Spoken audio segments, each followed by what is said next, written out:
Thank you, Mr. Nathan, for your service and for your statement and for being here today. We'll now have 5-minute rounds for members to ask questions. And I want to start on the point that Senator Risch made during his opening statement, and that is how you are balancing the strategic concerns with development objectives.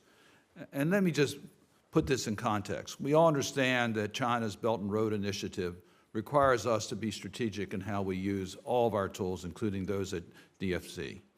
But very clear about it, the BUILD Act mandated that development mandates be front and center. So how do you go about balancing the strategic importance of what you're doing with the development opportunities that are out there?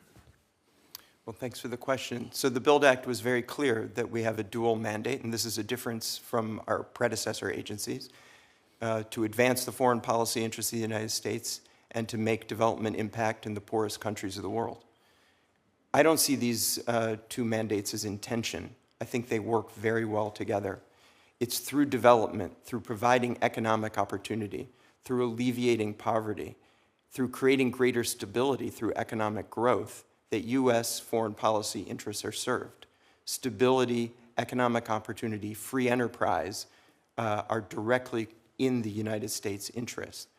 That said, we do transactions across a range of sectors. Last year, we did over 130 transactions. We did a similar amount in the year before. So every transaction has different elements to it. Some are very explicit in terms of the national security component related to the global competition with our strategic competitors. Others are more related to economic growth. But I maintain that every deal has both development impact and advances this foreign policy interest of the United States. And I agree with that.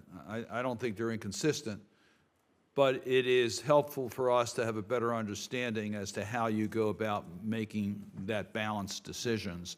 And one of the questions we have as we're considering reauthorization, is there any authorities that you currently do not have that would make that process easier for you that we should be considering in a reauthorization bill?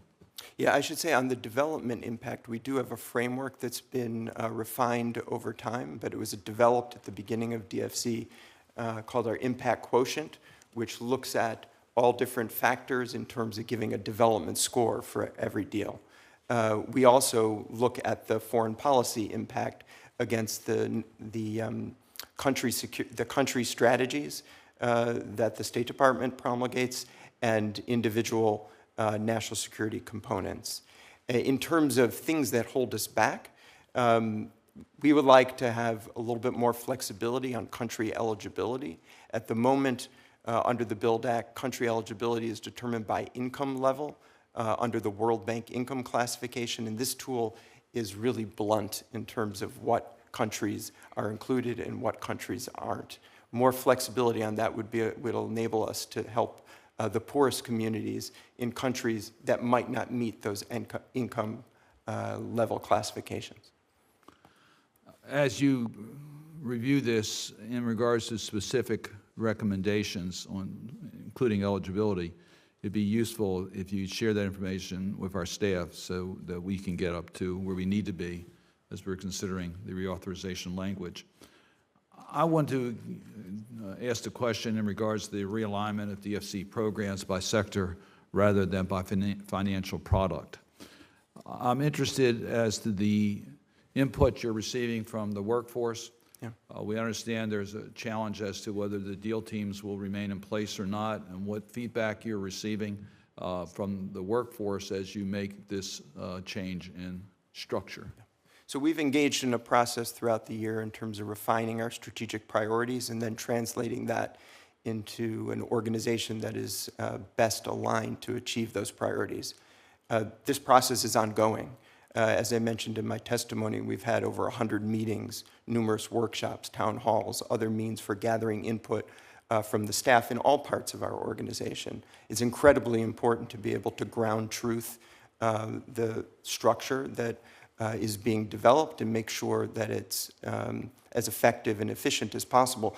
That's why, as this process has gone on, we've taken that input and changed elements of it, and that will continue to be the case. You know, the organization in the 4 years since launching has more than doubled in size in terms of the employees. The structure that existed previously worked very well for OPIC, but as we grow, we need to make sure that we're able to continue to focus on business development. The key is making sure our deal pipeline is filled with the best transactions to lead to the highest developmental and strategic impact.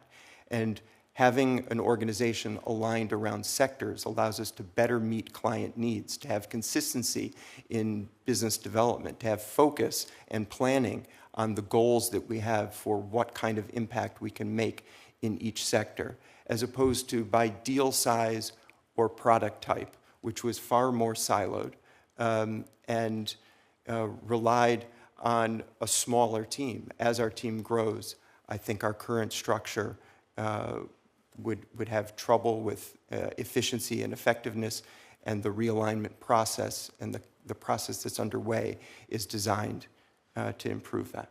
I'd be interested in the specific ways that you're engaging the workforce as you make these decisions, so there's harmony and understanding and input from the workforce.